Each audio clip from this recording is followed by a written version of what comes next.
The grandfather paradox. A person X travels back in time and kills his own grandfather, thus preventing that person X's father and himself from being born.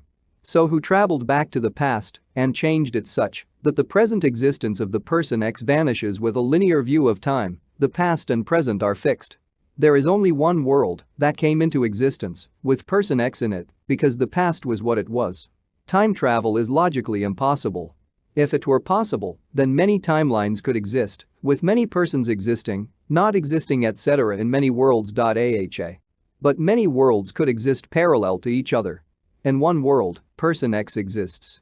In another, he does not. In one world, his grandfather exists and sires his father, who in turn sires him. In another, his grandfather is killed by his unborn grandson traveling from the future, and so the son and grandson will never be born. This is possible if the person X travels from the world that he exists in, where the grandfather was not killed, to the world that he kills his grandfather in. So we should think of travel between parallel worlds.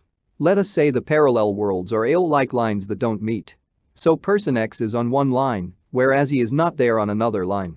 His grandfather lives well in one line, while he is killed on another line. How do persons exist or not exist in each of these lines? How do they travel perpendicular to their existing world line? So far, we have thought of these persons as points rolling on a line. They have no perpendicular perception.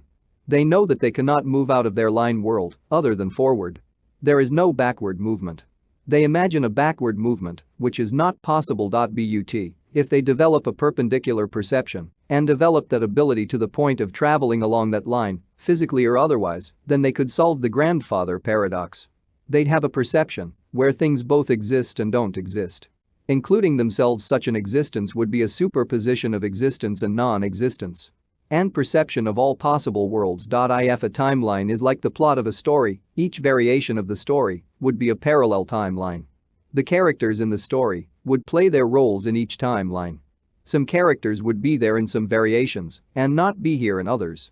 The story author would decide the story details, including backgrounds like sea coast, mountains, natural flight with wings, breathing beings in a pleasant volcano etc.